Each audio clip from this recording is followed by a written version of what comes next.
वसुंधरा पीछे कौन है? नतीशा, नतीशा बताओ पुराणों के अनुसार आयुर्वेद अवतरण।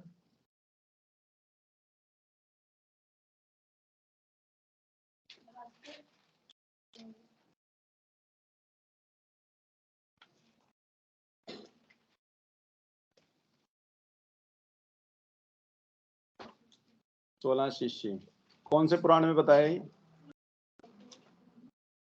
रिटन बाय कोई और बुक इनकी?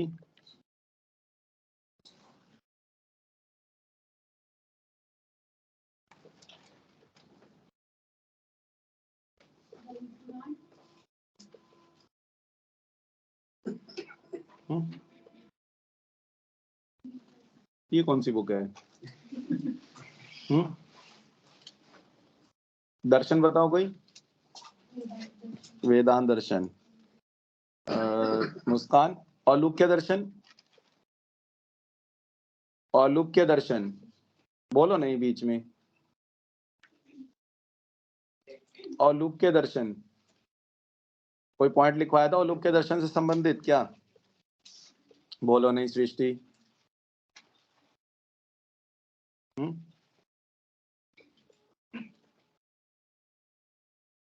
पन्ने मत पलटो।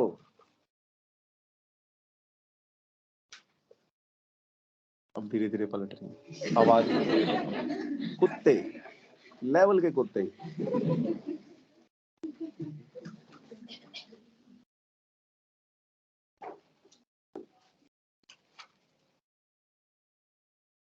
अब देखो किसी से भी पूछ लो सबको आता है। ऐसा कैसे हो सकता है? जिससे डायरेक्ट एक क्वेश्चन पूछो उसे नहीं पता होता है ना, उसके बाद अब किसी से पूछ लो सबको आता है।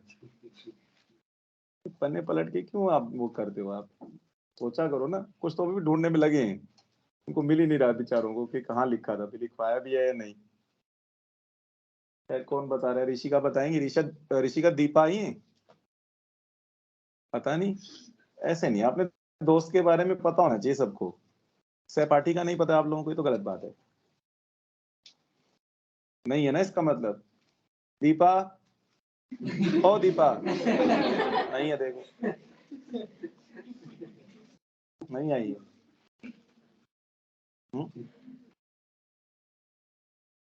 क्यों नहीं आई? दोस्त का पता होना चाहिए कहाँ है, किसके साथ रहती है। रूम ले रखे हैं ना शायद यहाँ पे, और रहती मेरे ख्याल लक्सर रुड़की से है शायद। तो किसके साथ ले रखा है रूम?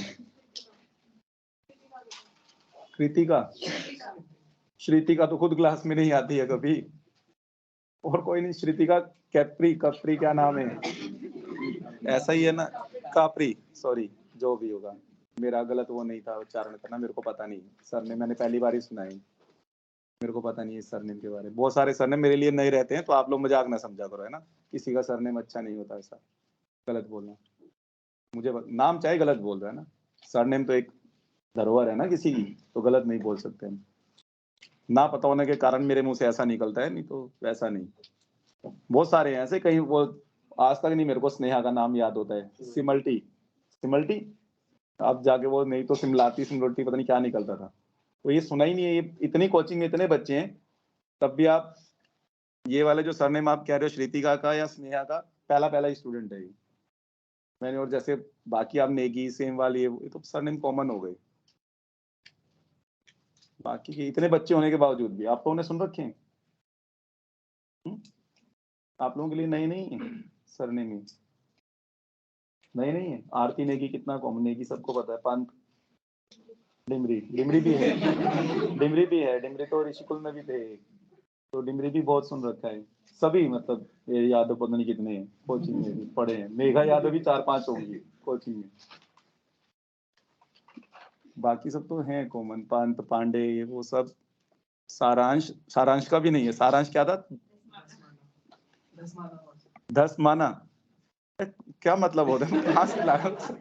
पता नहीं, थोड़ा डिफिकल्ट है तुम लोगों के यहाँ पे ना बहुत। जैसे मैंने उसका नहीं सुना था 16 बैच में मनोज का, कफल्टिया है ना, और उसकी एक्टिवा पे भी मैं कई बार तो मैं यार बड़ा डिफिकल्ट है तुम्हारा भी सरनेम ना।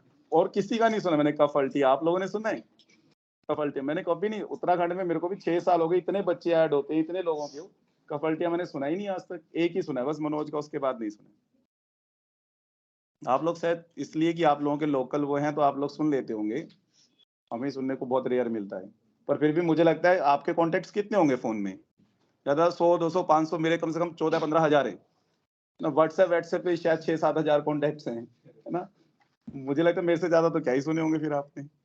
हर साल ही हज़ारों ऐड हो जाते हैं ना, तो इतने बच्चे ऐड हो रहे हैं तो हर साल ही होते रहते हैं। ऑब्वियस है कॉन्टैक्ट्स हो ही जाने। और अगर मेरे ख़्याल से 14,000 अगर कॉन्टैक्ट्स होंगे ना, तो उसमें से 7,000 तो उत्तराखंड के ही होंगे। 50% तो उत्तराखंड ही भरा पड़ा होगा। पता नहीं, खैर जो भी है। हाँ, ऋषिका बताओ क्या बता रहे थे? क्या क्वेश्चन था? औलुक्य क्यों बोला है? वैशेषिक दर्शन को औलुक्य दर्शन क्यों कहा है? हुँ?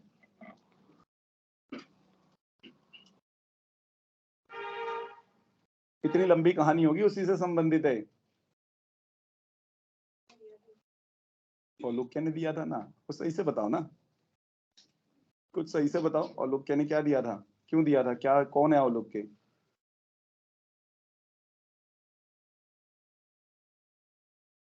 वैशेषिक दर्शन के प्रवर्तक कौन है? हुँ? कांकायन? क्या बोल रहे हो? कणाद। वैशेषिक दर्शन के प्रवर्तक कौन है? कणाद। और कणाद के जितने भी पूर्वज वगैरह थे उनको क्या कहते थे? उलूक। उलूक प्रवर्तक। उसी से चला वहां पे शब्द औलुक्य, है ना? इसलिए उसका नाम क्या पड़ गया? औलुक्य दर्शन। समझ में आया? बताया था आप लोगों को पहले भी।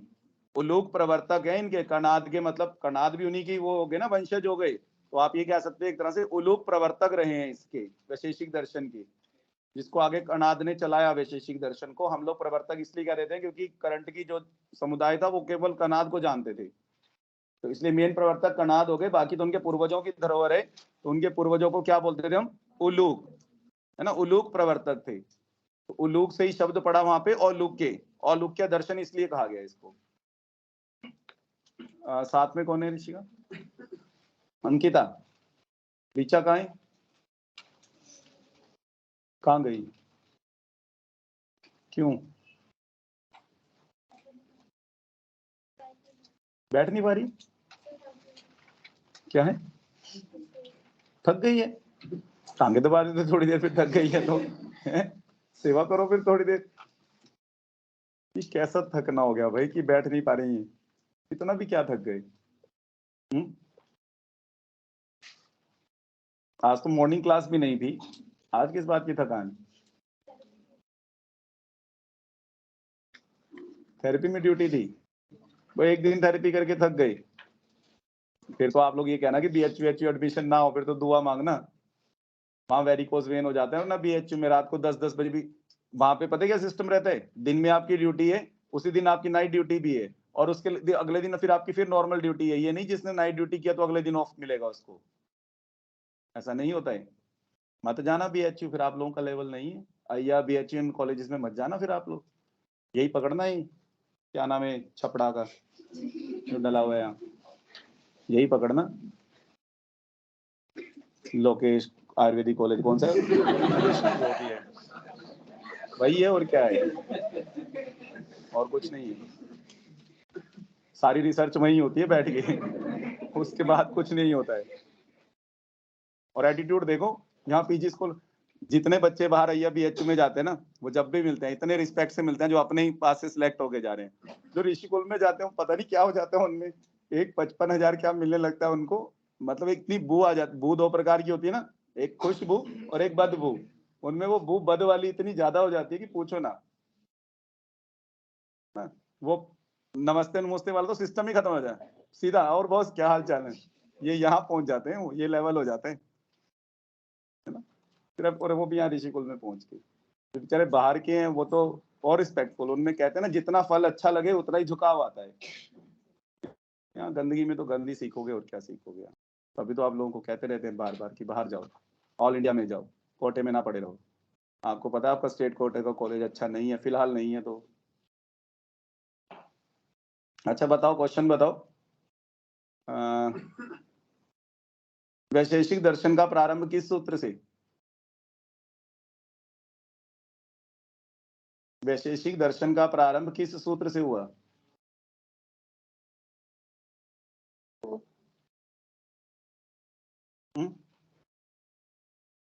नहीं पता? शांतनु? नहीं, शांतनु पढ़ाई पढ़ाई चल नहीं रही है ना, नॉन अटेंडिंग चल रही है ना, सारा दिन क्या करते हो भाई? कहाँ घूमने घामने में रहते हो क्या कहीं? तक तो ऐसा ही रहा है, फायदा तो नहीं उठा रहे हो नॉन अटेंडिंग का, कोई खास फायदा नहीं उठा रहे हो, बिल्कुल बेकार कर रहे हो फिर तो उल्टा। अच्छा तो फिर रेगुलर ही कर लेते हो, ज्यादा बढ़िया था। आगे हिमानी? नहीं। अथा तो धर्म जिज्ञासा, अभी तो बताया था शायद कल वाली क्लास में। कल ही नहीं बताए? परसों? फिर कहाँ भूल जाते हो? कुछ पढ़ पा रहे हो अंकिता? कोई क्लास पढ़ पा रहे हो? क्या बोला था सुनने के लिए? आज सूत्र बोला था पढ़ने के लिए। सूत्र पढ़ा है? कौन सा चैप्टर पढ़ा है?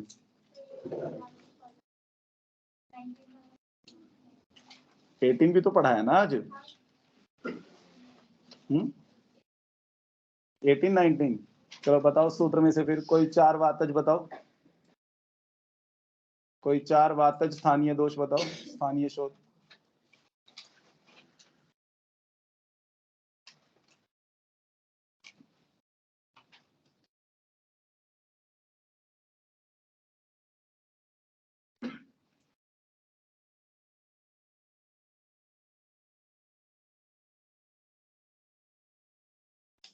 स्थानीय एक देशीय शोध वगैरह बताए ना वहां पे? एक देशीय शोध में वातज कौन कौन से?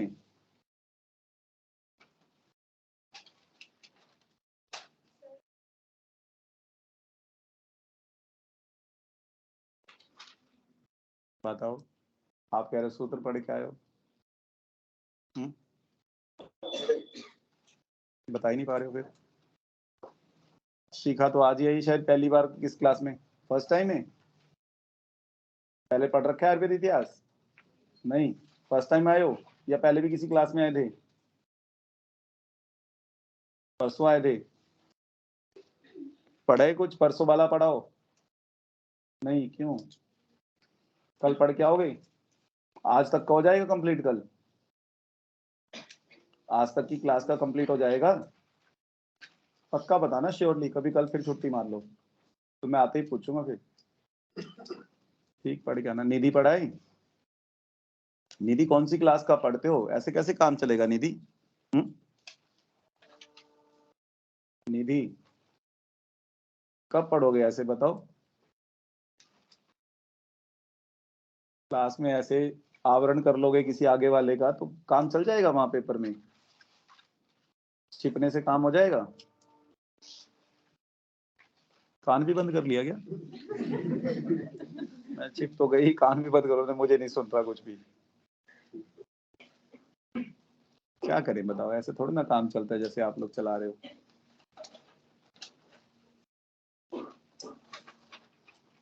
मैं तो कह ही रहा हूँ नहीं पढ़ पा रहे, कोई एक बैच का तो बताओ जिसका पढ़ पा रहे, मैं उसको ही पूछ लेता हूँ। इसका मतलब तो आप बिल्कुल ही नहीं पढ़ना ही नहीं चाह रहे और कुछ नहीं। पीछे मनीषा पढ़ाए?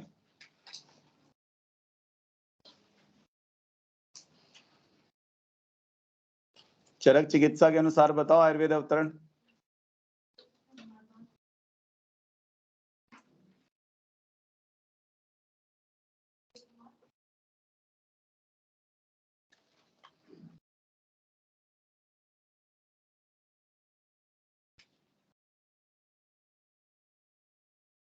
आत्रे? शिष्य कितने? 6 शिष्य? कौन कौन से?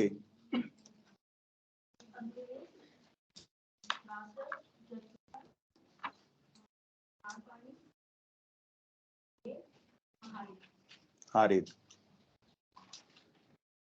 किसने पहले संहिता लिखी? कौन सी?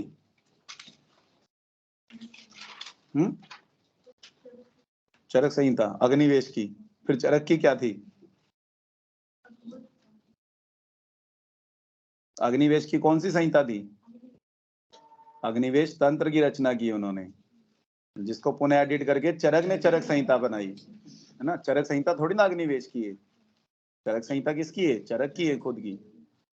मैंने कल परसों ही तो मैं बोल रहा था कि आप लोग अपने आप को वो समझो कि सभी आचार्यों ने अपने अपने नाम पे बुक रखी है। जैसे सपोज मान लो आप सुश्रुत पे टीका पढ़ते हो, सुश्रुत पे एक बुक पढ़ते हो, जैसे निबंध संग्रह है रिटन बाय डलहन। अब वो याद करने मुश्किल हो जाते हैं ना, इस तरह के नाम याद करने मुश्किल हो जाएंगे कि जहाँ पे बुक का नाम कुछ और है और राइटर का नाम कुछ और है। वो तो इजी है ना, जहाँ पर एक ही है। अब माधव निदान, क्या याद करना उसमें कि माधव की है ना। तो आप ये शुक्र मनाओ कि बहुत सारी बुक्स ऐसी थी उस टाइम पे कि नाम के हिसाब से चरक चरक संहिता, सुश्रुत सुश्रुत संहिता, शारंगर शारंगर संहिता, सबने अपने अपने नाम पे रो रखी है ना। नहीं तो बहुत दिक्कतें हो जाती, फिर तो याद करना मुश्किल हो जाता है, क्योंकि इतनी तो टीकाएं हैं जो हमें इनके ऊपर याद करनी पड़ती हैं। कुछ बुक्स मेन संहिताएं भी ऐसी हो जाती तो बड़ी गड़बड़ हो जाती है ना। चरक संहिता जो पढ़ते हो कौन सी टीका है मनीषा? जो हम ये चरक संहिता पढ़ रहे हैं कौन सी टीका है? बीच में ना बोलो, उसको बताने दो मनीषा को। विद्योतनी टीका रिटन बाय, पूरी आंखें घूम जाती रहे, कौन था? विद्योतनी टीका रिटन बाय, जो आप सुश्रुत पढ़ते हो कौन सी बुक है? जो सुश्रुत पढ़ते हो, ये सुश्रुत जो है ये तो राइटर हो गया ना। बुक कौन सी है? देखो साथ से हेल्प हो रही है।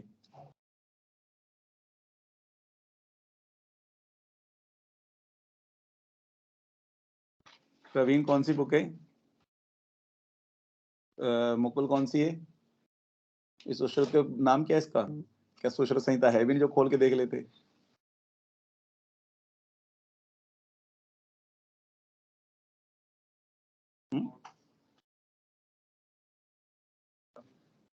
संभाषित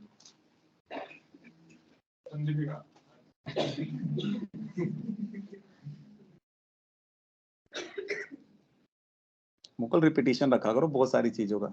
आपका स्मृति का थोड़ा सा वो है, धृति का, स्मृति तो धृति गड़बड़ है थोड़ी सी, धारण शक्ति, चीजें पता होती हैं बोल नहीं पाते हो। बार बार पढ़ा करो, बार बार।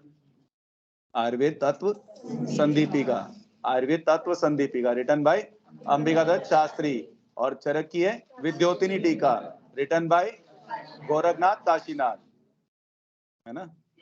जो आप पढ़ते हो गोरखनाथ और काशीनाथ की है, पता होना चाहिए, मेन है। आपको लगता पूछा नहीं, आयुर्वेद तत्व संदीपिका पूछा गया है कभी? ऐसे ही सोचते हो कि हाँ छोड़ो हमें क्या करना है, कोई भी हो, है ना।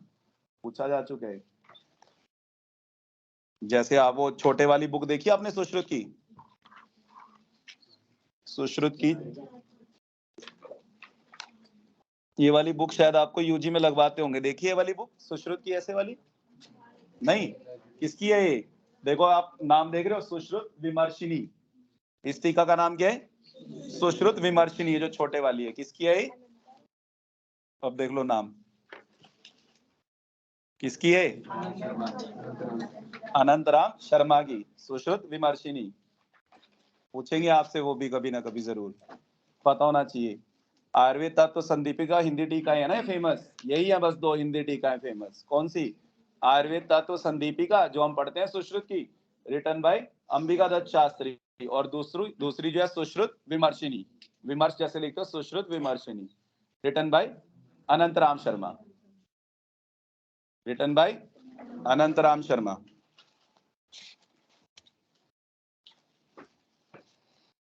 कल बात की थी हमने आयुर्वेद अवतरण की, उसकी आगे बात करेंगे आज थोड़ा। नेक्स्ट पॉइंट लिखना आप लोग, आयुर्वेद अवतरण के बाद नेक्स्ट पॉइंट कल कुछ नोट में लिखा होगा लास्ट में शायद, ठीक है। नेक्स्ट पॉइंट लिखना नोट से अलग।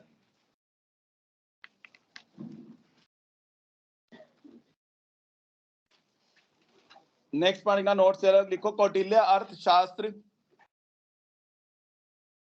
कौटिल्य अर्थशास्त्र, ब्रैकेट में लिखना विष्णुगुप्त, ऑब्लिक करके लिखना चाणक्य। कौटिल्य अर्थशास्त्र किसने लिखी? विष्णुगुप्त ने, जिनको आप चाणक्य के नाम से भी जानते हो। आपसे चाणक्य नहीं पूछेगा, वो तो आपको वैसे बता दिया जाता है नॉलेज के लिए, आपसे तो विष्णुगुप्त ही पूछेगा। आयुर्वेद में तो उनका नाम विष्णुगुप्त के नाम से ही फेमस था, अर्थशास्त्री उनसे बड़ा कोई हुआ ही नहीं है। आप लोग जानते हैं, सभी राजा महाराजा हायर करते थे उनको अपनी अर्थव्यवस्था सुधारने के लिए, है ना। तो उनसे बड़ा गणितज्ञ कोई नहीं था। गणितज्ञ क्या, अर्थनीति, कर्म नीति, राजनीति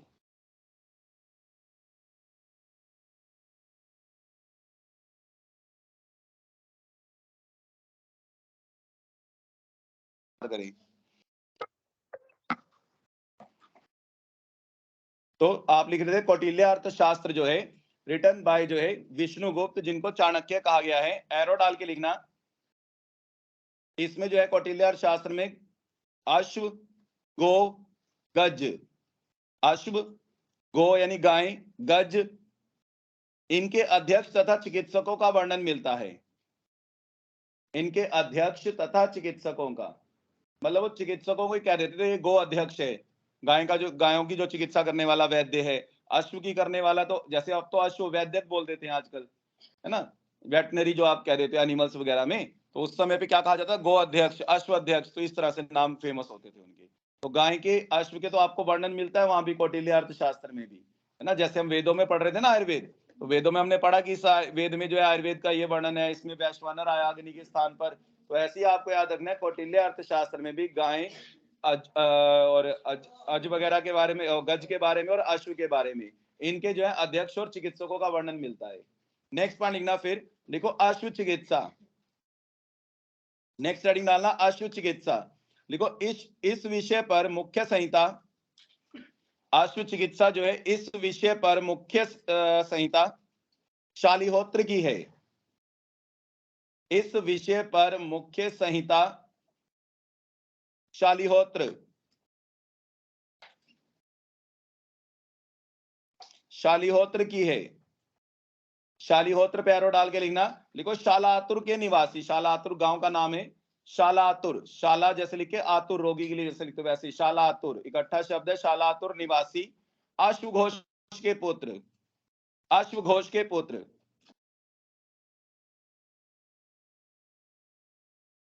नेक्स्ट पॉइंट लिखना अश्व चिकित्सा पर अन्य ग्रंथ, अश्व चिकित्सा पर अन्य ग्रंथ, अश्व चिकित्सा पर अन्य ग्रंथ। देखो अश्व वैद्यक बुक का नाम है, अश्व वैद्यक रिटन बाय जयदत्त, जयदत्त। फिर से लिखना अश्व वैद्यक, एक और बुक है अश्व वैद्यक के नाम से। एक तो जयदत्त ने लिखी है, दूसरी एक और बुक है अश्व वैद्यक के नाम से रिटन बाय दीपांकर, अश्व वैद्यक रिटन बाय दीपांकर। नेक्स्ट लिखना फिर अश्व शास्त्र, अश्व शास्त्र रिटन बाय नकुल, अश्व शास्त्र रिटन बाय नकुल।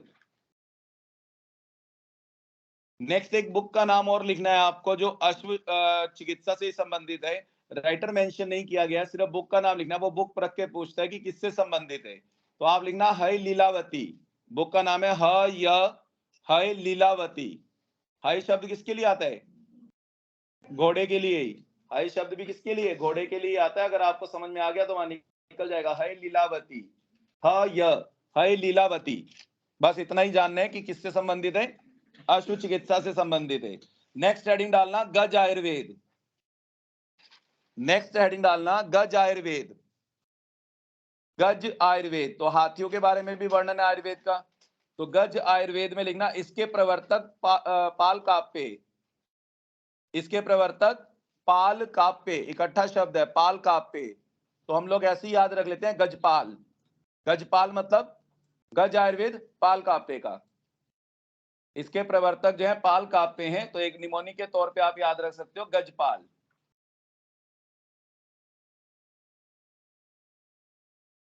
पाल काव्य के ब्रैकेट में लिखना चाहते हो तो लिख लो, चाहे सामक गायन ऋषि थे एक, सामक गायन, स आकरंडा म ग आयन, सामक गायन ऋषि के पुत्र।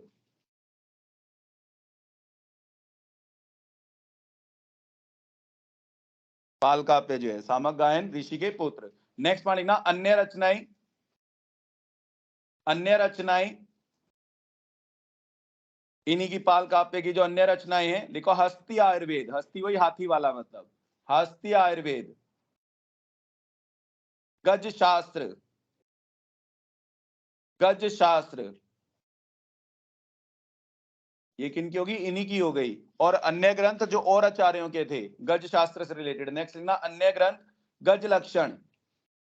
अन्य ग्रंथ उसमें लिखना गज लक्षण रिटन बाय बृहस्पति। गज लक्षण बृहस्पति। गज लक्षण रिटन बाय बृहस्पति। मातंग लीला ये भी पूछा गया किससे संबंधित है? मातंग। मातंग शब्द किसके लिए आता है? हाथी के लिए आता है, क्योंकि हाथी क्या हो, पागल हो जाए तो कुछ नहीं पता क्या करे क्या नहीं, है ना, उनमें एकदम से आ जाता है वेग, तो इसलिए मातंग शब्द भी बोलते हैं उसमें। किसके लिए? हाथी के लिए। तो ध्यान रखें Matang Leela. Matang Leela written by Neelkanth. Written by Neelkanth. Next लिखना गज दर्पण। गज दर्पण पता नहीं किसने लिखी, लेकिन ये जरूर लिखे आप इसके आगे एरो डाल के। गज दर्पण के आगे लिखो हेमाद्री द्वारा उद्धृत। हेमाद्री द्वारा उद्धृत मतलब हेमाद्री की जो बुक्स हैं उनमें इसका नाम जरूर आया है। इस बुक का ये नहीं पता है कि किसने लिखा है इस बुक को। गज दर्पण जो हिमाद्री द्वारा उद्धृत। नेक्स्ट पॉइंट लिखना फिर उसके बाद गव आयुर्वेद। गव्य से मतलब गाय से रिलेटेड है, तो गव आयुर्वेद।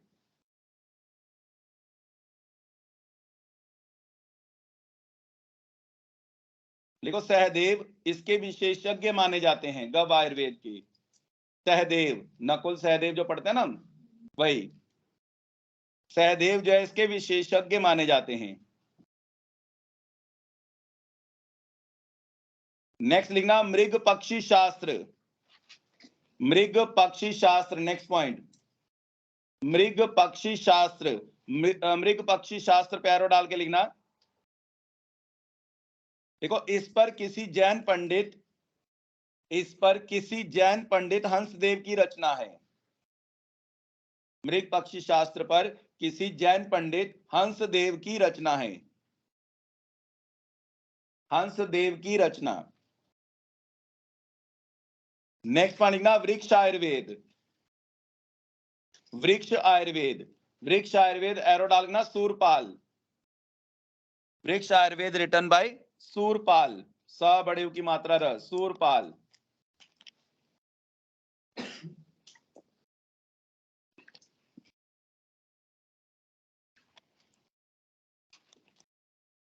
नेक्स्ट पॉइंट लिखना फिर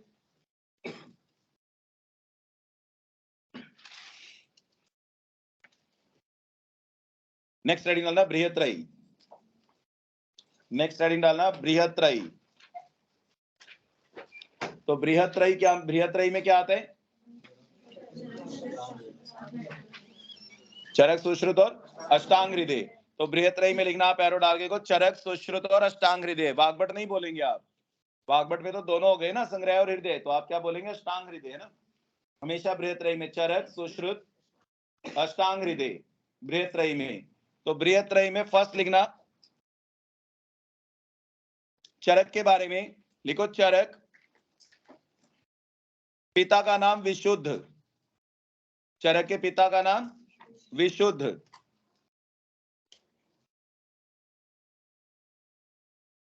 काल आप लोग जानती हो क्या होगा चरक का? चरक की बात करें, विशुद्ध क्या ना लिख देना कभी। चरक का काल क्या होगा? दूसरी सदी। नेक्स्ट पॉइंट लिखना सुश्रुत। सुश्रुत के पिता का नाम विश्वामित्र। सुश्रुत के पिता का नाम विश्वामित्र। काल तीसरी सदी, थर्ड सेंचुरी, तीसरी सदी। अष्टांग हृदय मतलब वाग्भट हो गए एक तरह से। अष्टांग हृदय का काल, अष्टांग हृदय का 7वीं सदी। संग्रह का छठी है ना, हृदय का क्या है? 7वीं सदी। पिता का नाम सिंहगुप्त। पिता का नाम वाग्भट के पिता का नाम सिंहगुप्त। उसमें चाहे कोई भी वाग्भट पूछे आपसे, चाहे अष्टांग संग्रह के रचयिता वाले वाग्भट वृद्ध वाग्भट, चाहे अष्टांग हृदय के रचयिता लघु वाग्भट, है ना, कोई भी, है ना, किसी के भी पिता का नाम पूछे, या फिर चाहे रस रतन समुच्चय जो है वो भी रिटन बाय रस वाग्भट, वो भी इन्हीं के भाई बुई थे, क्योंकि उन्हीं के भी पिता का नाम क्या है? सिंहगुप्ती। कोई भी वाग्भट पूछे आपसे, एक मध्य वाग्भट भी होता है, उनका वर्णन नहीं प्राप्त होता आयुर्वेद में, तो कोई भी वाग्भट पूछे, वृद्ध मध्य लघु रस, 4 वाग्भट होते हैं टोटल। नोट डाल गया पेज के ऊपर लिख लेना, 4 वाग्भट आयुर्वेद में। 4 वाग्भट कौन कौन से हो गए? वृद्ध, मध्य, लघु और रस वाग्भट। वृद्ध, मध्य, लघु और रस वाग्भट। वृद्ध के बारे में आप जानते हो, आगे लिख लेना, चाहे अष्टांग संग्रह है। मध्य पे आप क्रॉस डाल देना, कुछ नहीं। और लघु पे हृदय, और रस वाग्भट पे रस रतन समुच्चय। रस वाग्भट पे रस रतन समुच्चय। और सभी के पापा का नाम सिंह गुप्त। और काल में देखो कितना डिफरेंस है, काल में देखो कितना कितना डिफरेंस है ना। तो इनका काल क्या है, एक का काल हो गया 6ठी सदी वृद्ध वाले का, मध्य का तो चलो वर्णन प्राप्त नहीं होता है, लघु वाले का 7वीं, उसके बाद रस वाग्भट है वो 13वीं। अब या तो पापा बार बार हर सदी में आते रहे, या जो भी कारण रहा होगा, है ना, थोड़ा लंबा चौड़ा काल है। और सदियां चेंज हो गई भाई इतनी, तो सदी समझ रहे हो ना आप, सदी कितने समय की होती है, तो बस 100 वर्ष आप देख लो कितना। क्या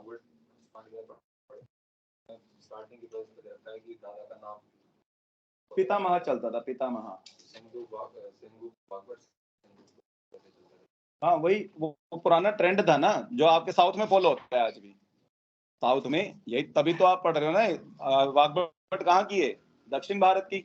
वाग्भट जो फेमस बुक है वो कहाँ की है, दक्षिण भारत की। और वहां पर क्या चलता है, पितामह, पितामह, इन सब के दादा परदादा के नाम साथ साथ चलते रहते हैं। उसी वजह से जो है आपका ऐसे ही वंश वंश के हिसाब से वो चलता रहता है। तो आप, खैर आपको कुछ नहीं, आपको यही जानना है, वाग्भट कोई भी पूछे पिता का नाम सिंह गुप्त। नेक्स्ट पॉइंट लिखना फिर। ये तो बात हो गई आपकी चरक, सुश्रुत और हृदय की, बृहत्रयी की। नेक्स्ट पॉइंट लिखना लघुत्रयी। नेक्स्ट पॉइंट लिखना लघुत्रयी। लघुत्रयी लिखना, उसमें माधव, शारंगर और भाव प्रकाश। सीक्वेंस में लिखना, आप चेंज नहीं करना। माधव, क्योंकि काल फिर गड़बड़ हो जाएगा नहीं तो। माधव, शारंगर और भाव प्रकाश। माधव में माधव का काल 9, 7वीं, ये निदान वाले माधव हैं, वृंद माधव नहीं। माधव, शारंगर और भाव प्रकाश। माधव में लिखना आप 7वीं सदी, शारंगर में 13वीं, भाव प्रकाश में 16वीं। सही से करो, 7वीं सदी, वो भी 9 लग रहा है। 13वीं सदी शारंगर में, भाव प्रकाश में 16वीं सदी, 7, 13, 16। माधव में लिखना पिता का नाम, पिता का नाम इंदु, इंदुकर बोला जाता था, इंदुकर माधव। इंदुकर माधव मतलब, या इंदुकृत माधव, यानी उनके द्वारा उत्पन्न। फिर शारंगर के पिता का नाम, शारंगर के पिता का नाम दामोदर, दामोदर। और भाव प्रकाश में संहिता का नाम हो गया है, तो वैसे उनके भाव प्रकाश के जो रचयिता हैं वो भाव मिश्र हैं। और भाव मिश्र के पिता का नाम लटकन मिश्र। भाव मिश्र हैं जो रचयिता हैं भाव प्रकाश के, तो उनके पिता का नाम क्या हो जाएगा, लटकन मिश्र, लटकन मिश्र।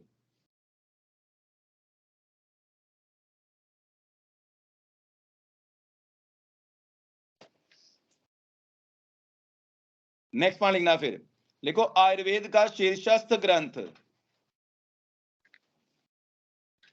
आयुर्वेद का शीर्षस्थ ग्रंथ। एरो डाल के, शीर्षस्थ यानी श्रेष्ठ कह लो आप एक तरह से। शीर्षस्थ ग्रंथ मतलब कौन सा, एरो डालना, चरक संहिता। आयुर्वेद का शीर्षस्थ ग्रंथ, एरो डालना, चरक संहिता। नेक्स्ट पॉइंट लिखना फिर, नोट डाल के, कुछ 2-4 बुक्स के नाम लिखना नोट डाल के। लिखो प्रत्यक्ष शारीर, प्रत्यक्ष शारीर रिटन बाय गणनाथ सेन, प्रत्यक्ष शारीर written by Gananath Sen, note में लिखना। नेक्स्ट लिखना सिद्धांत निदान, वो भी किसकी है, गणनाथ सेन। सिद्धांत निदान, सिद्धांत निदान गणनाथ सेन। नेक्स्ट लिखना अंजन निदान, अंजन निदान रिटन बाय अग्निवेश, अंजन निदान रिटन बाय अग्निवेश। नेक्स्ट लिखना रस योग सागर, नेक्स्ट बुक का नाम Ras Yog Sagar, written by Pandit Hari Prapanna Sharma.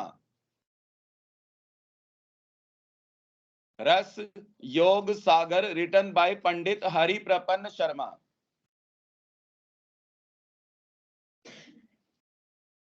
Next लिखना श्लोक वार्तिक, बुक का नाम है next Shlok Vartik, written by Kumaril Bhatt. Shlok Vartik written by Kumaril Bhatt.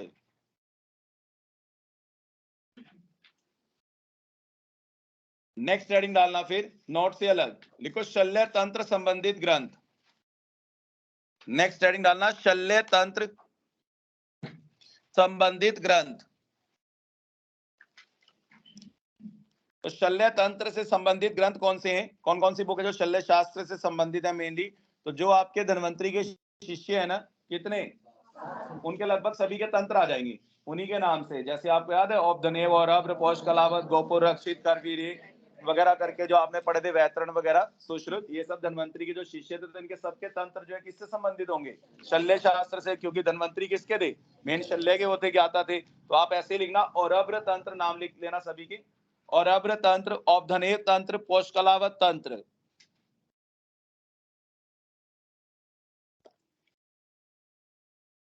और अभ्र, औपधनेव, पोष कलावत, व्याकरण, गोपुर रक्षित, कृतवीर्य। व्याकरण, गोपुर रक्षित, कृतवीर्य।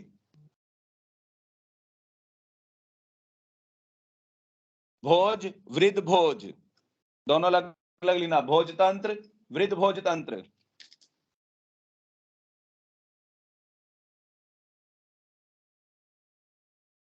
भालुकी तंत्र, भालुकी तंत्र। फिर इंपॉर्टेंट करके लिखना लास्ट में कपिल तंत्र, जो पूछा जाता है मेनली।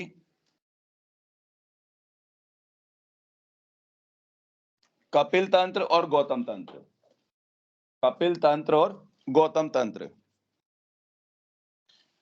सुश्रुत तो लिखवाने की जरूरत नहीं है ना, इतना तो पता ही है सुश्रुत का। नेक्स्ट पॉइंट लिखना शालाक्य तंत्र संबंधित ग्रंथ। नेक्स्ट हेडिंग शालाक्य तंत्र संबंधित ग्रंथ।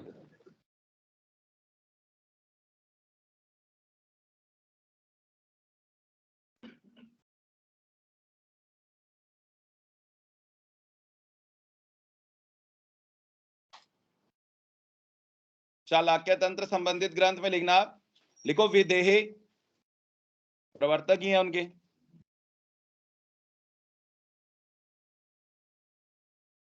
विदेह तंत्र, निमि तंत्र,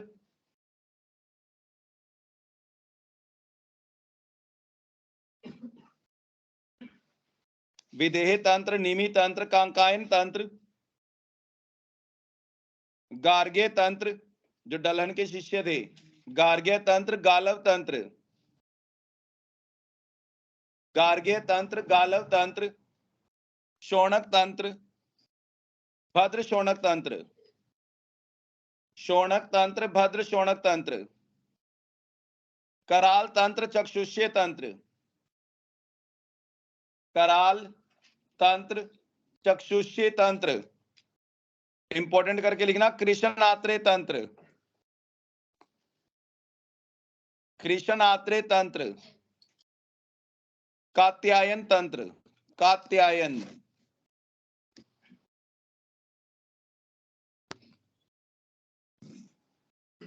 कात्यायन तंत्र। नेक्स्ट लिखना कौमार भृत्य के ग्रंथ,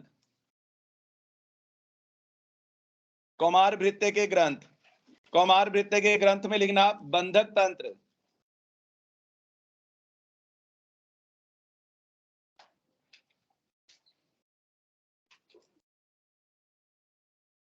कौमार भृत्य के तंत्र में बंधक तंत्र, हिरण्याक्ष तंत्र, हिरण्याक्ष, कुमार और बाल कुमार तंत्र, कुमार तंत्र, बाल कुमार तंत्र,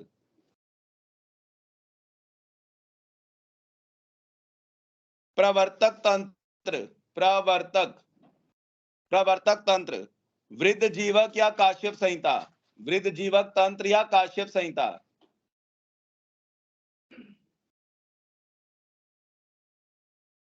वृद्ध जीवक तंत्र, काश्यप संहिता या जीवक तंत्र। जीवक तंत्र। नेक्स्ट लिखना अगत तंत्र के ग्रंथ।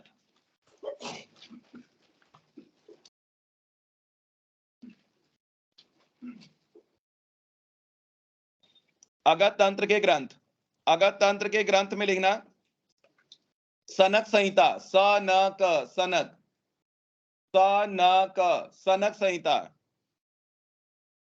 उसन संहिता, उसन, उसन संहिता। बृहस्पति संहिता, बृहस्पति संहिता। गरुड़ संहिता, गरुड़ संहिता। लाट्यायन संहिता, ल आकरंडा ट आकरंडा फिर डबल य न, लाट्यायन, लाट्यायन संहिता। काश्यप वृद्ध काश्यप संहिता, वो भी अगर तंत्र से भी वर्णन है वहां उस पे काश्यप में, तो काश्यप और वृद्ध काश्यप संहिता। लास्ट इंपॉर्टेंट करके लिखना आलम्बायन संहिता, आलम्बायन, आलम्बायन संहिता, आलम्बायन संहिता। नोट डाल के लिखना है यहीं पर। देखो सुश्रुत, मूषक चूहा मतलब, सुश्रुत मूषक में मूषक में विष अधिष्ठान, एरो डाल के ना शुक्र। मूषक में विष का अधिष्ठान कहां होता है? शुक्र में उसके। जैसे आप कहते हो ना सांप के कहां होता है? दंष्ट्रा में, दाढ़ में, दाढ़ में होता है ना, वैसे ही मूषक के शुक्र में। तो ऐसा एक टर्म यूज करते हैं मूषक शुक्र विषा, संस्कृत में लिखो वहीं पर, सुश्रुत में मूषक शुक्र विषा, यानी मूषक में विष का अधिष्ठान शुक्र में, तो मूषक शुक्र विषा। तो नेक्स्ट में लिखना आलम्बायन ऋषि, नोट में लिखना आलम्बायन ऋषि मूषक विष के 5 अधिष्ठान। आलम्बायन ऋषि ने मूषक विष के कितने? 5 अधिष्ठान। 5 अधिष्ठान कौन से हैं? देखो शुक्र मूत्र पुरुष नख दंष्ट्रा। आलम्बायन ऋषि ने मूषक विष के 5 अधिष्ठान शुक्र मूत्र पुरुष, शुक्र मूत्र पुरुष नख दंष्ट्रा, नख दंष्ट्रा। नेक्स्ट हेडिंग डालना वाजीकरण के तंत्र, वाजीकरण संबंधित तंत्र या ग्रंथ, वाजीकरण संबंधित ग्रंथ। नेक्स्ट हेडिंग नोट से अलग, तो वाजीकरण संबंधित ग्रंथ में लिखना आप, लिखो कुचुमार तंत्र, क उ की मात्रा च उ की मात्रा, कुचुमार तंत्र। नेक्स्ट पॉइंट लिखना फिर अनंग रंग तंत्र, अ न ऊपर बिंदी ग, अनंग रंग, अनंग रंग तंत्र। नेक्स्ट लिखना पंच सायक, पंच स आकर अंडा य क, पंच सायक तंत्र। नेक्स्ट हेडिंग डालना चरक संहिता, नेक्स्ट हेडिंग डालना चरक संहिता। देखो चरक संहिता का निर्माण 3 स्तरों में हुआ।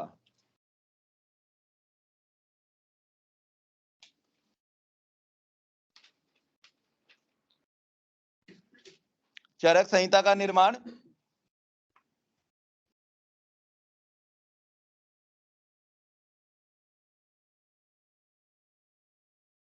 चरक संहिता का निर्माण 3 स्तरों में हुआ।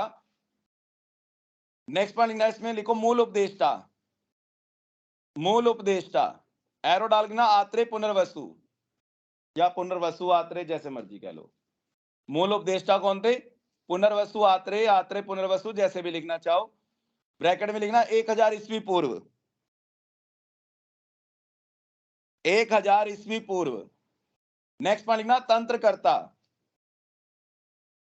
नेक्स्ट लिखना चरक संहिता में तंत्रकर्ता, तंत्रकर्ता कौन थे? अग्निवेश, अग्निवेश ने सबसे पहले तंत्र बद्ध किया, जो भी चरक के बारे में कहा गया। तो तंत्रकर्ता अग्निवेश, उनका सेम काल, मतलब जब आत्रेय बोल रहे थे तभी अग्निवेश लिख रहे थे, उनका भी 1000 ईस्वी पूर्व काल जो है। नेक्स्ट पॉइंट लिखना लिखो संस्कर्ता, भाष्यकर्ता, या प्रतिसंस्कर्ता, संस्कर्ता ऑब्लिक भाष्यकर्ता या प्रतिसंस्कर्ता, एरो डाल के लिखना, कौन थे? चरक। दूसरी सदी। नेक्स्ट लिखना संपूरक या द्वितीय प्रतिसंस्कर्ता, संपूरक या द्वितीय प्रतिसंस्कर्ता कौन थे? दृढ़बल, चौथी सदी। दृढ़बल चौथी सदी, हेडिंग डालना नेक्स्ट, दृढ़बल।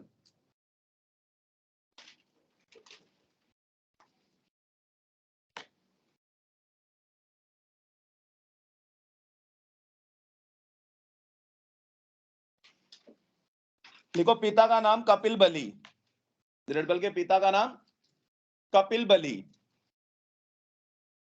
पंचनदपुर के निवासी, पंचनदपुर के निवासी शिव भक्त, शिव भक्त थे। पंचनदपुर के निवासी, पंचनद क्या होता है? 5 नदियों वाला, 5 नदियों वाला मतलब पंजाब। पंचनदपुर के निवासी शिव भक्त। नेक्स्ट वन लिखना, देखो चरक संहिता 3 भाग उपलब्ध होती थी। नेक्स्ट यही दृढ़बल में नेक्स्ट पॉइंट, चरक संहिता 3 भाग उपलब्ध होती थी।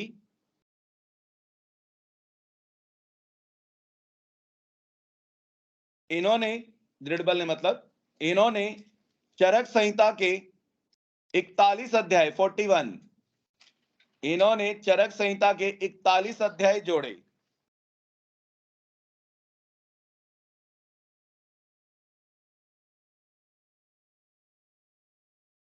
ठीक है, ऐसा ही लिखा गया है कि चरक संहिता 3 भाग उपलब्ध होती थी और इन्होंने कितने अध्याय जोड़े? 41 अध्याय जोड़े। तो अगर आप देखें तो फिर तो 2 भाग उपलब्ध होनी चाहिए थी ना, 120 अध्याय के हिसाब से 40 एक चैप्टर तो इन्होंने जोड़े, तो तीसरा हिस्सा हुआ ना इनका, चौथा हिस्सा थोड़ी ना हुआ। खैर आप छोड़ो, आपको समझ में नहीं आएगा, आप ऐसे ही समझो बस, मैं भी कहां बताने लग जाता हूँ। चरक संहिता 3 भाग उपलब्ध होती थी और चरक संहिता जो है उसके कितने अध्याय जोड़े दृढ़बल ने? 41, 41 अध्याय जोड़े, है ना। नेक्स्ट लाइन लिखना यहीं पर, देखो इन्होंने चरक संहिता का संपूर्ण, इन्होंने चरक संहिता का संपूर्ण शिलोंच वृत्ति से किया।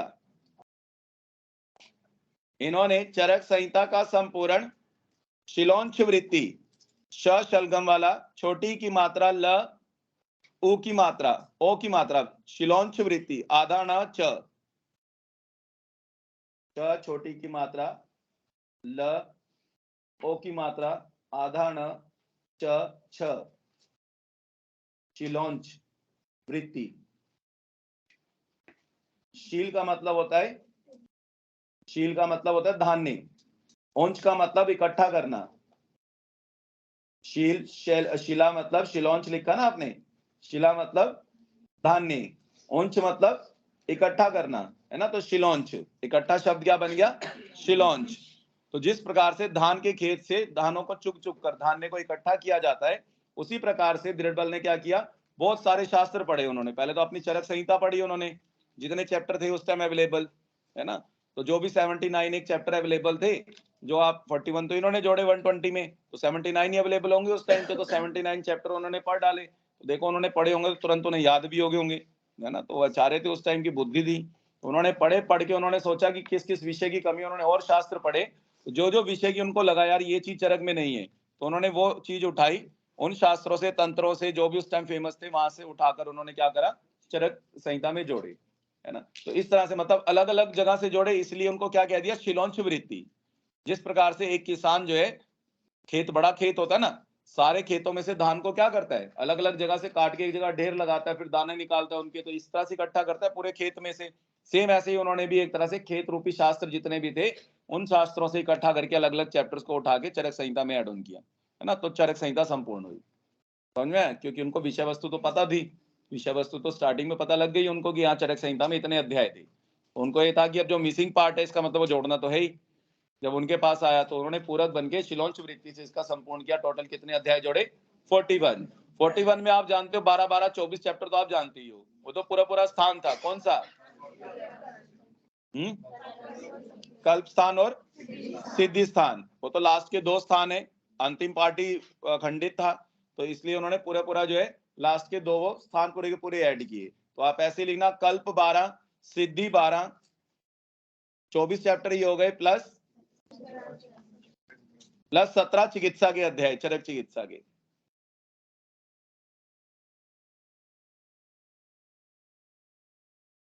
सत्रह चैप्टर जो है चरक चिकित्सा के। तो 12, 12, 24 और 17 टोटल 41 अध्याय हो गए। अब जो है आपसे क्वेश्चन पूछता है कि चलो वो तो 12, 12 कंप्लीट हो गया, आपसे पूछता है कि चरक चिकित्सा के कौन सा चैप्टर जो है चरक द्वारा है और कौन सा चैप्टर जो है दृढ़बल द्वारा है। तो हम 17 चैप्टर जो है दृढ़बल के हैं और 13 किसके बचे, फिर चरक के बचे। तो हम लोग वो 13 याद करते हैं, है ना। तो हम लोग केवल 13 चैप्टर चरक वाले याद कर लेंगे, बाकी जो रेस्ट ऑफ होंगे किसके होंगे, दृढ़बल के। तो हम 17 क्यों याद करें, है ना, अपना तो एक ही काम चल जाएगा। तो आप यहाँ पे लिखना चरक द्वारा संपूरित 13 अध्याय, चरक द्वारा संपूरित 13 अध्याय चरक चिकित्सा के, एरो डाल के लिखना। फर्स्ट 8 चैप्टर जो पहले 1 to 8 है, फर्स्ट 8 चैप्टर, पहले 8 चैप्टर चरक चिकित्सा के कौन से हो जाएंगे, रसायन, कॉमा कॉमा करके लिखो सारे ब्रैकेट में, वहीं पे 1 to 8 के ब्रैकेट में सीक्वेंस तभी याद होता, नहीं तो आपको गड़बड़ करते हो। रसायन, वाजीकरण, ज्वर, रसायन, वाजीकरण, ज्वर, रक्तपित्त, रुक तो जा बुआ, लिख तो लेने दे इनको, रक्तपित्त, गुल्म, आधे तो बेचारे अभी नए नए नवजात शिशु में लिखेंगे कैसे, उन्हें क्या पता कौन सा चैप्टर है। रसायन, वाजीकरण, ज्वर, रक्तपित्त, गुल्म, प्रमेह, प्रमेह, कोष्ठ, राजयक्ष्मा। कितने हो गए, काउंट करके देखिए जरा, 8 हो गए। तो ये 8 चैप्टर हो गए, प्लस करके लिखना, फिर लिखो अर्श, अतिसार, विसर्प, अर्श, अतिसार, विसर्प, मदाते और द्विव्रणीय, मदाते और द्विव्रणीय, मदाते और द्विव्रणीय। नंबरिंग याद रखनी हो तो नंबरिंग आप लोग जानते हो। अर्श वाला चैप्टर कौन सा है, 14, 14 लिख लेना अर्श के नीचे, अतिसार 19, 19 लिख लेना, विसर्प 21, 21 लिख लेना, मदाते 24 लिख लेना, 24 और द्विव्रणीय 25। तो अगर नंबरिंग के हिसाब से याद रखने हो जैसे भी, वैसे तो आपको नाम और नंबर दोनों ही पता होने चाहिए, चरक वाले चैप्टर तो इंपॉर्टेंट है ही, तो आपको और पता भी लग जाते हैं, अपने आप ही पढ़ते पढ़ते याद हो जाते हैं चैप्टर। ऐसा नहीं है कि एक दिन बैठ के आप रटे, है ना, धीरे धीरे संहिता पढ़ते पढ़ते अपने आप याद होते चले जाते हैं। जिनको याद है उनको पता है, उनको ऐसे ही याद हुए होंगे, अपने आप धीरे धीरे याद हो जाएंगे। तो आप ऐसे भी याद रख सकते हो जैसे भी आपको निकालना हो, है ना। इसमें फिर एक कंफ्यूजन और क्रिएट होती है, आप कभी चरक संहिता खोल के देखना, जो आपका द्विव्रणीय 25वां अध्याय है ना, उसके लास्ट में एक श्लोक दे रखा है ना। चरक चिकित्सा लाए आप लोग पिछली क्लास वाले, देखो जरा खोल के, चरक चिकित्सा 25 खोलो जरा, जिनके पास बुक हो, बाकी लोग अगल बगल देख लेंगे।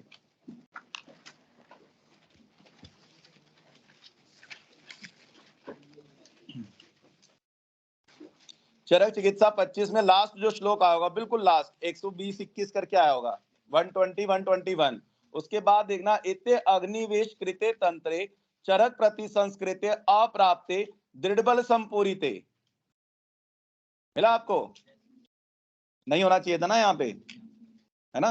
ये दृढ़बल संपूरिते नहीं है, हमने कौन से चैप्टर में लिखा हो, हमने तो चरक वालों में लिख रहे थे ना, यहाँ दृढ़बल संपूरिते नहीं आना चाहिए था, है ना। बाद में आके नहीं पूछना कि ऐसा क्यों, हमने जो लिखा है वो सही है, इसलिए आपको पहले ही मिस्टेक बता दी, बाद में आके फिर आप स्मार्ट बनते हो कि आपने हमें चरक में लिखवा दिया तो दृढ़बल संपूरिते है ना।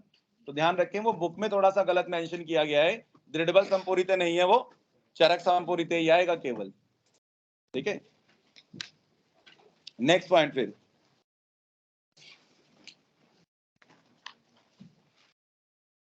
तो आपको ऐसे याद रखना है, 8 प्लस अर्श, अतिसार, विसर्प, मदाते और द्विव्रणीय, 5 चैप्टर ही हो जाएंगे। टोटल 13 चैप्टर है, किसके हैं, चरक के हैं। 13 वाले, गड़बड़ नहीं कर देना कभी, उल्टा कर दो। 17 हमने दृढ़बल वाले नहीं पढ़े हैं, वो एक चैप्टर की गड़बड़ है, वो आपको मार्क कराया द्विव्रणीय की, वहां गलती से दृढ़बल संपूरित लिखा हुआ है, वो है नहीं, वो चरक प्रतिसंस्कृत ही आएगा केवल, वहां पर दृढ़बल संपूरित नहीं आएगा। समझ में आया।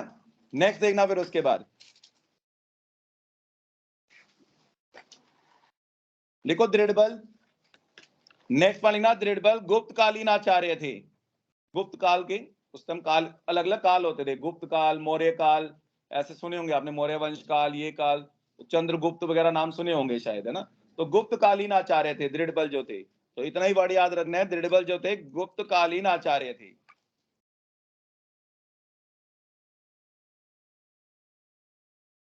अच्छा, आपने स्टार्टिंग में चरक संहिता में ना एक पॉइंट लिखा था, क्या लिखा था? पहला पॉइंट देखो, चरक संहिता का निर्माण जो है कितना, 3 स्तरों में हुआ, है ना। तो वो आप 3 स्तर ये नहीं मान के चलेंगे कि मूल उपदेष्टा हो गए, एक तंत्रकर्ता हो गए, प्रतिसंस्कर्ता हो गए, एक पूरक हो गए, तो 4 हो गए, ये वाले नहीं कहते हम। वो तो हम स्तर ये कहते हैं कि सूत्र रूप में भी हुआ है, भाष्य रूप में भी हुआ है और संग्रह रूप में भी हुआ है, इन 3 स्तरों में निर्माण हुआ है ना, वो उसकी बात करते हैं। कभी इनको लेके चले जाओ, पहली लाइन वो लिखवाई थी, उसके बाद फिर आप लोग कंफ्यूजन कर देते हो, पता सता तो रहता नहीं है ना कुछ भी चीजों का। तो 3 स्तरों का मतलब क्या है? 3 स्तर में हुआ मतलब सूत्र रूप में, भाष्य रूप में, भाष्य भी तो मिल रहा है ना आपको, पूरा भाषण उसके बारे में विस्तृत ज्ञान, ये वो सूत्र रूप में भी चीजें बताई है, कुछ कुछ विस्तृत रूप में हो गया भाष्य, और तीसरा संग्रह रूप में। जैसे आप कहते हो कि सपोज जो आप चतुष्क पढ़ते हो, चतुष्क क्या हो गया? भाष्य रूप हो गया, 4-4 चैप्टर दे दिए एक एक चतुष्क के लिए, है ना, तो भाष्य रूप हो गया। और उसी में आपको 2 संग्रह अध्याय भी मिलते हैं, सूत्र में नहीं मिलते हैं, है ना। तो सूत्र में, वैसे तो आप कहेंगे चीजों को सूत्र रूप में बताया गया है, तो चरक संहिता का निर्माण आप ये समझे, यानी 3 प्रोसेस लिए गए हैं श्लोकों को लिखने की, कुछ चीजें सूत्र रूप में बताई हैं, कुछ भाष्य रूप में और कुछ संग्रह रूप में, है ना। तो ऐसे ही 3 स्तर बताए गए हैं, तो वो वाले 3 स्तर की बात की गई है ना, उपदेष्टा प्रतिसंस्कर्ता वो अलग बात है ना। नेक्स्ट पॉइंट लिखना, फिर उसके बाद नेक्स्ट हेडिंग डालना, दृढ़बल के बाद आत्रेय, नेक्स्ट हेडिंग डालना आत्रेय। आत्रेय में लिखना, लिखो चरक संहिता में 3 आत्रेय, चरक संहिता में 3 आत्रेय। फर्स्ट लिखना भिक्षु आत्रेय, चरक संहिता में 3 आत्रेय वर्णित, फर्स्ट लिखना भिक्षु आत्रेय। भिक्षु आत्रेय में लिखना, एरो डाल के लिखो चरक सूत्र 1 और 25 में वर्णन। भिक्षु आत्रेय पे एरो डाल के लिखना चरक सूत्र 1 और 25 में। चरक सूत्र 1 में लिखना, एरो डाल के लिखो आयुर्वेद अवतरण के संबंधित गोष्ठी में, चरक सूत्र 1 में जो बताया है, एरो डाल के लिखना आयुर्वेद अवतरण संबंधित गोष्ठी में 53 ऋषियों के अंतर्गत 53 ऋषि बताया, उसके अंतर्गत किसका वर्णन है? भिक्षु आत्रेय का। चरक सूत्र 1 में आयुर्वेद अवतरण संबंधी गोष्ठी में 53 ऋषि के अंतर्गत 53 ऋषि बताया, उनमें कौन है? भिक्षु आत्रेय। नेक्स्ट पॉइंट लिखना चरक सूत्र 25 में, चरक सूत्र 25 चैप्टर का नाम लिखना यज्ञ पुरुषीय अध्याय, अर्थात पुरुष जिससे उत्पन्न हुआ।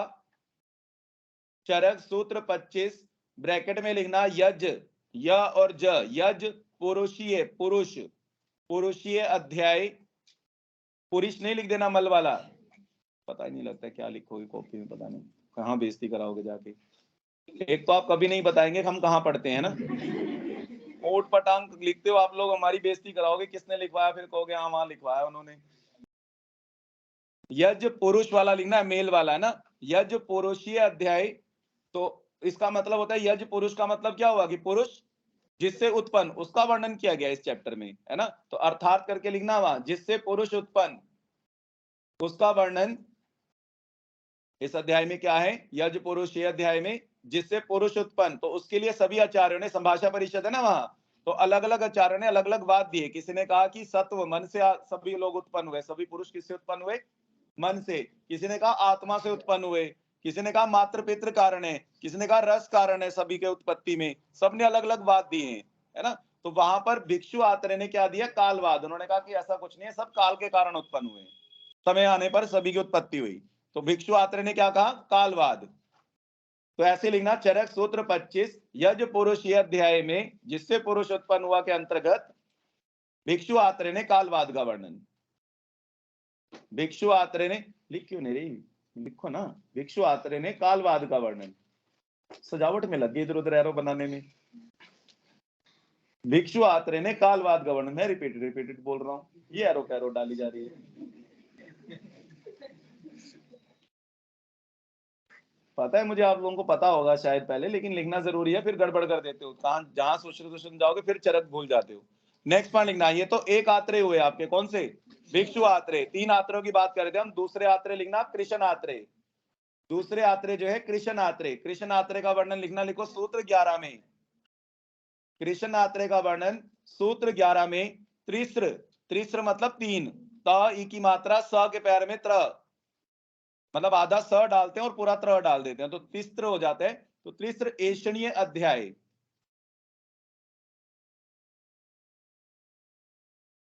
त छोटी की मात्रा स के पैर में र डाल लो, ना डाला जा रहा, स के पैर में र डाल के ऐषणीय, तो तीसरे ऐषणीय अध्याय मतलब 3 ऐषणाएं बताई गई हैं वहां पर, वहां से चैप्टर स्टार्ट है के अंतर्गत अष्टत्रिक का वर्णन।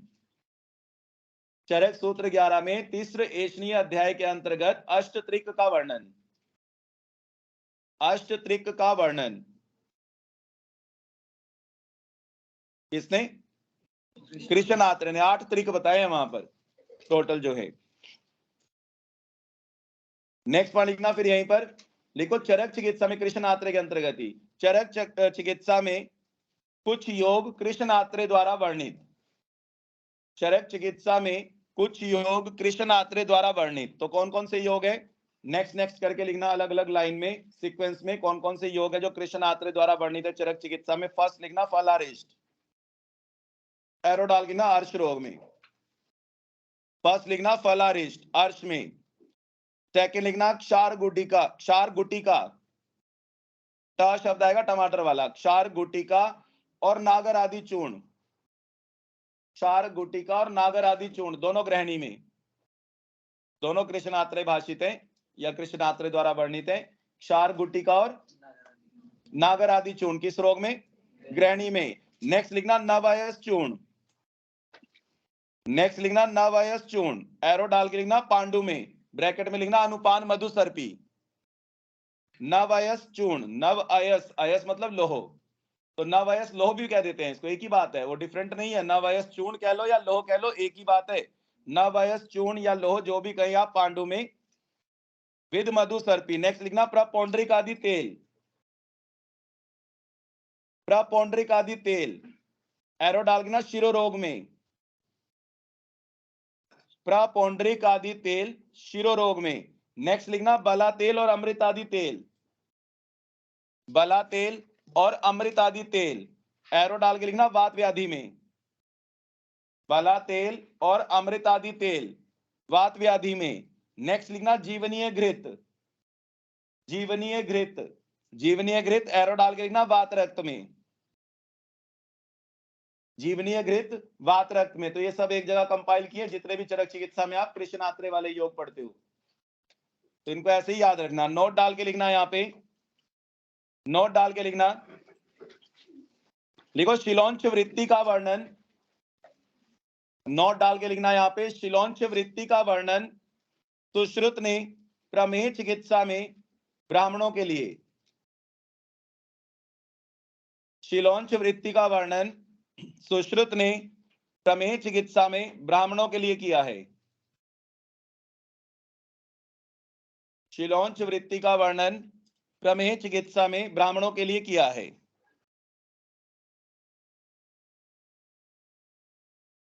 मतलब समझे आप, शिलोंच वृत्ति मतलब ब्राह्मणों के लिए क्या था कि गांव गांव में जाकर संयत आत्मा होकर, है ना, मुनियों के समान, ऋषियों के समान संयत आत्मा कंट्रोल करते हुए अपने ऊपर, है ना, और चप्पल वगैरह पहन के भ्रमण करना है, या नंगे पांव या चप्पल वगैरह पहनकर गांव गांव जाना है भिक्षा ग्रहण करके।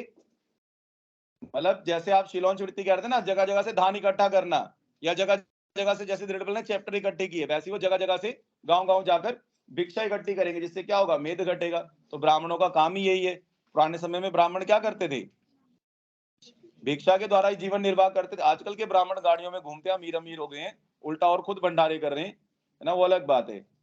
पुराने समय में ब्राह्मण क्या था, कर्म चेंज हो गए ना आजकल, आजकल सब उल्टा पुल्टा करने लगे हैं सब कुछ, है ना। क्षत्रिय अपने आप ही पूजा पाठ कर लेते हैं, ब्राह्मण की जरूरत ही नहीं पड़ती है, जिसे देखो, है ना, खुद ही अपने आप में पंडित बने हुए हैं कहीं, तो सब काम उल्ट पुल्ट हो गए, कलयुग है ना। तो ब्राह्मण पहले समय में ये होता था, इवन एक घर, मतलब सभी घरों में घूमते थे, जिस घर में पहले भिक्षा मिल गई उसके बाद दूसरे घर नहीं जाना, अब वो कम मिले या ज्यादा मिले उसी में गुजारा करते थे, रूल्स होते थे, है ना। और अब एक में तो मिल ही गया तो सारों का ही लपेट लेते हैं ना। शादी वादी में देखा ब्राह्मणों को, फेरों से उठेंगे ही नहीं, खींचते रहेंगे जब तक पैसा न दिया जाए, पूरा दक्षिणा न दिया जाए, पूरा फिक्स्ड होता है आजकल, है ना। आजकल सिस्टम ही अलग है, कितने वाली पूजा करानी है ना, जितने वाली पूजा चाहिए उतने वाली पूजा अवेलेबल हो जाती है। बताओ आपको कितने वाली पूजा चाहिए, कोई 101 वाली है, कहीं 5100 वाली है, कहीं 11,000 वाली, सब अलग अलग है ना, सबका लेवल अलग अलग है। अच्छा, ब्राह्मणों का भी ऐसा है, आप देखो घाट पे जाओ यहाँ पे या कहीं भी जाओ, उनका एक अलग लेवल है। वो ना व्यक्ति जितना उसने नोट रखा बड़ा, उसी हिसाब से टीका भी लगाएंगे, धागा भी लपेटेंगे, थपथपाएंगे भी पीठ भी अच्छे से, आपके पितरों का भी उच्चारण करवाएंगे, इधर उधर 2-4 चीजें कराएंगे। अगर आपने 10 रुपये दिया, ऐसे देखेंगे घूर के 10 रुपए दे रहा है ना, मतलब सबका अलग अलग है। तो फिर भी जय हो ब्राह्मणों की, जो भी है, क्या ही लेना, जो भी सिस्टम है। तो सुश्रुत में ब्राह्मणों के लिए प्रमेय हो जाए ब्राह्मणों को, तो क्या करना है, शिलोंच वृत्ति धारण करें, है ना। नेक्स्ट पॉइंट लिखना है नोट में। क्या टाइम हो गया क्या, तुम लोग विचलित क्यों हो रहे हो इतने? समझ आ जाता मुझे तुम लोगों की हरकतों से ना, पता नहीं ऐसे उथल पुथल सी करने लग जाते सब लोग। लिखो, अच्छा 1-2 पॉइंट लिख लो नोट में, फिर खत्म करते हैं। देखो, चरक चिकित्सा 24 में, चरक चिकित्सा 24 मदात्य में, चरक चिकित्सा 24 मदात्य में षट्त्रिक और अष्टत्रिक का वर्णन, षट्त्रिक और अष्टत्रिक का विचार कर मद्यपान करने को कहा है, ऐसे लिखना पूरी लाइन। षट्त्रिक, 6 त्रिक भी बताए हैं पहले, फिर 8 त्रिक भी बताए हैं, अष्टत्रिक भी बताए हैं। षट्त्रिक और अष्टत्रिक का विचार कर मद्यपान का वर्णन या मद्यपान का सेवन। नेक्स्ट पॉइंट लिखना नोट में ही, लिखो नवयस चूर्ण या लोहो, नवयस चूर्ण या लोहो चरक पांडुकामला में, नवयस चूर्ण या लोहो चरक पांडुकामला में, सुश्रुत प्रमेय पीड़िका में, सुश्रुत प्रमेय पीड़िका में, काश्यप शोथ में, काश्यप शोथ में।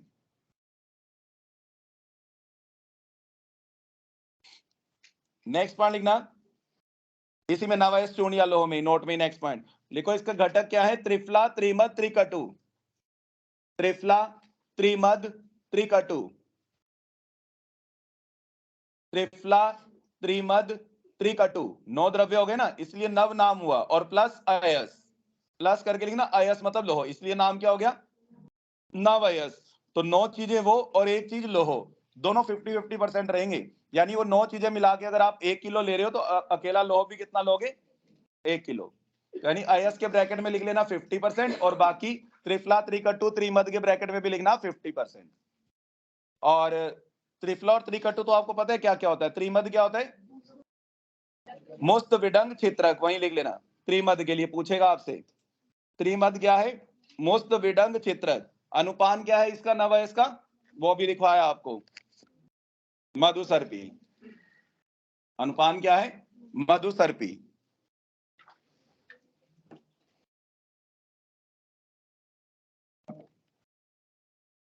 क्या बताओ, नवयस, नवयस में त्रिफला त्रिकटु त्रिमद और प्लस लोहो या अयस, कुछ भी कह लो, दोनों 50-50%, यानी 1:1 का रेशो रहेगा। 9 द्रव्य मिलाकर वो 1 किलो, अकेला लोहो भी 1 किलो। और अनुपान जो है इसमें मधुसर्पी रहेगा। चरक ने पांडु कामला में कहा है, सुश्रुत ने प्रमेय पीड़िका में कहा है, काश्यप ने शोथ में कहा है।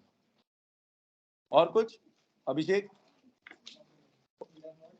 मुस्त विडंग चित्रक, त्रिमद जो है, त्रिमद जो है मुस्त विडंग चित्रक, मुस्त मतलब मुस्तक नागर मोथा, मुस्त विडंग वाय विडंग चित्रक, पता नहीं लगता है क्या लिख लो मुस्त से ना, सब गजब है आप लोगों का, मुफ्त माफ पता नहीं क्या लिख दोगे। पढ़ते तो हो नहीं, है ना दीक्षा, पढ़ते तो है नहीं। कल पढ़ के आए जितना पार्ट हुआ है, आगे बात करेंगे फिर इसमें इंट्रोडक्शन के बारे में, थोड़ा सा संहिता की जा सकते हैं।